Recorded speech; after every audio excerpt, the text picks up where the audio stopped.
Tokozani, good day everyone. Please welcome back. This is Gogo Makaba again. Today I want us to do a story time. I want to share with you guys my experience about paranormal activities. Those things which I saw, spirits, ghosts, you can name them. You know what? I've always been that person or that child when I grew up, when I was like growing up, I was always afraid of the word ghost. The word itself made me very, very scared. The reason being that while I was growing up as a child, you know, most of the time I'll always dream of ghosts. I will always dream of dead people. I was always having those dreams. So that's why I was always afraid of those things, those like spirits, entities, all those things. I was just afraid of them. But then, even if I was like dreaming about them, I never believed that they do exist until I started seeing them with my own two eyes. That's where I started believing. The reason I'm doing this story is because, yes, there are some people who don't believe in those things. Or maybe some, yes, they're having dreams like myself. They become scared, and yeah, maybe there is a purpose why you see those things in your dream. Maybe your spiritual gift is part of those ones where maybe you'll work as a medium, or you'll be able to communicate or to see spirits with your own two eyes. So as you experience these dreams, and then you will understand that yes, you do have a gift, to work with spirits, to pray for them or to help them to see the light and go into the light. I'm talking about spirits which are like maybe which are like roaming spirits, which are not resting in peace. And yes, sometimes spirits of the ancestors, you will see them, even the ancestors who are not yours. Some people will come and consult with you, and then you have to be able to connect with their spirits and be able to deliver the message to the person who is consulting with you.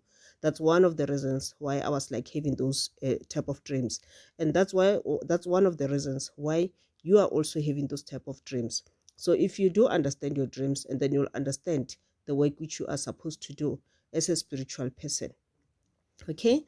And if you've experienced things like this, you can send me a story on my email address. I'll write down my email address here, and then what I will do, I will look at your story and I will read it. It will just be story time. If you want me to reveal from whom it comes from, I will do that.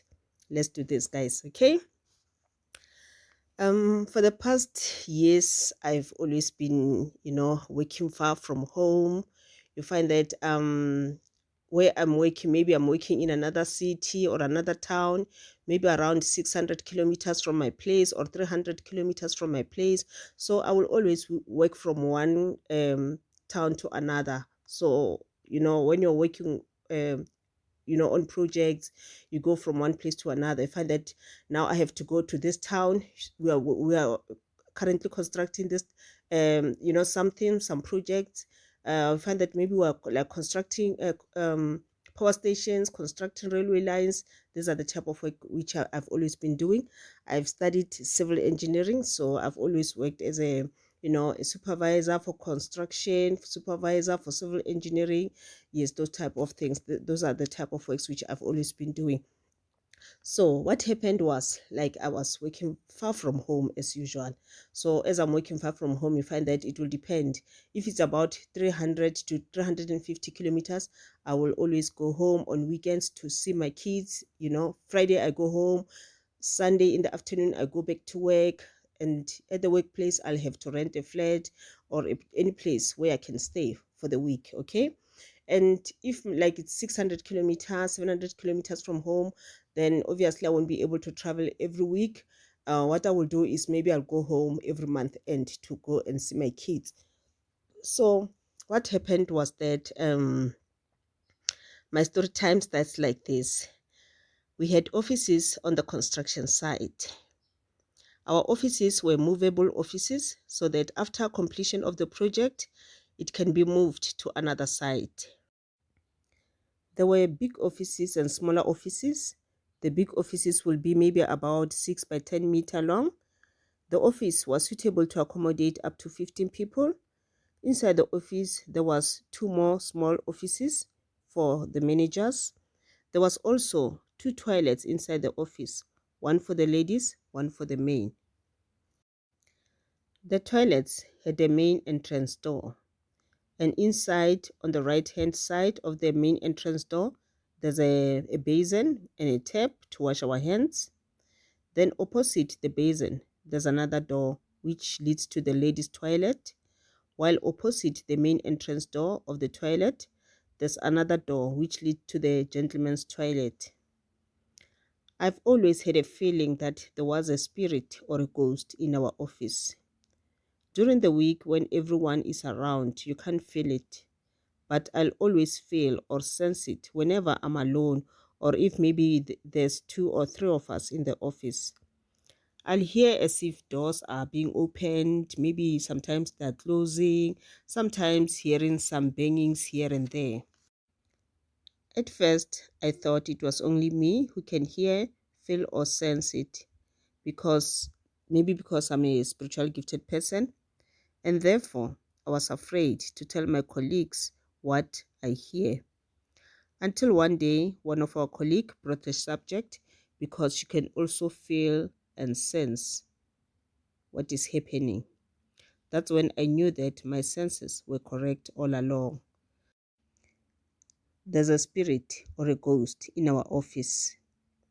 Sometimes we will work over the weekend to oversee contractors' work. We will exchange over the weekend in accordance with the roster. Sometimes you find that you are alone, or sometimes at least 2 to 3 people in the office over the weekend, which was a safe feeling for me. One day, I was alone on a Saturday. Usually, when I'm alone, I'll make sure that I close the toilet doors so as to try to avoid the hearing of doors being opening or being closed, things like that. Or maybe just to try to avoid the bangs which I will sometimes hear. So that Saturday morning, I closed the doors as usual. I started doing my work, and I even went to the construction area to do my work there as well.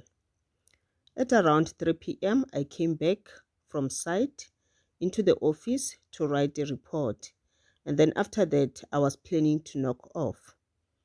Before I could sit down, I felt pressed, and then I decided to nip to the loo. I had two cell phones in my hands. I put one on my desktop, and then I was holding the other one in my hand, and then I went to the loo. I opened the main entrance door to the toilet. The men's toilet door was closed, as I did close it in the morning. The ladies' toilet door was also closed as well. I opened the ladies' toilet door, went inside, and then closed it behind me. And while I was responding to nature, I was also playing solitaire game on my phone. Then suddenly I heard the main door of our office being opened, and it was like opening very hard. Then I heard heavy footsteps coming inside the office. Suddenly, I thought of the cell phone which I left on the table. Then, as I was preparing myself to leave the toilet, I heard those heavy footsteps approaching the toilet. They were too heavy and scary the way they sounded. I even told myself that this person who's coming towards the toilet must be wearing boots. Well, I was not surprised about wearing of boots, as boots was also part of our PPE. As we work on the construction site, we always wear protective clothing. That's why boots is also a necessity. Then I heard the heavy steps of the boots entering the main door of the toilet, and I heard the men's toilet door being opened. I quickly went out of the ladies' toilet and go straight to the basin to wash my hands. Suddenly, I felt a quick shiver on my body as the tip of my hair was like standing up or standing up straight. I looked to the side of the men's toilet door, and it was wide open, but there was no one inside. And I was certain that I heard someone opening and entering it. but I was surprised. There's no one. I was very scared and I was shaking as well. I quickly ran out of the toilet, didn't even bother to close the doors this time. I headed straight to my desk as I quickly started packing my lunchbox, laptop, and phone as well. I was even scared to go and switch off the lights of the office because I was thinking that what if this thing, or what if this person or this spirit or whatever it is catches up with me. The sound of the footsteps was itself very, very scary. And the way the main entrance door of the office was opened, it was like something was just like pushing it. So everything about it was very scary. And I could even feel it in myself, in my bones. I can even feel my hair standing up from my hair. I was scared because I didn't know what was like coming to me. I didn't know what I was gonna face. Already I could feel that this is not a ghost of a child, if it's a ghost. This is a man, a grown-up man, a spirit of a man, of someone who used to live as a person like you and me. Or maybe it was not even a ghost. It can be anything.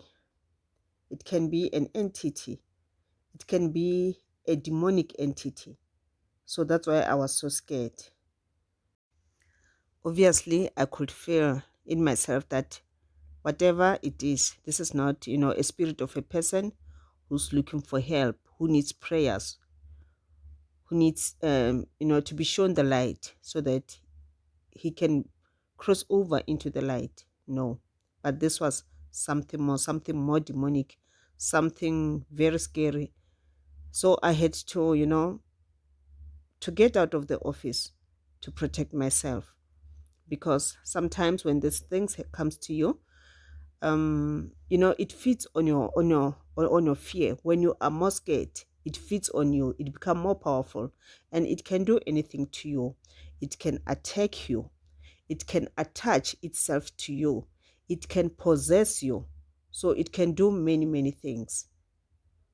That's why I was so scared, and that's why I had to get out of that office. The sooner the better. I made sure that I quickly ran out of the office, locked the door behind me, knocked off, and went to my flat.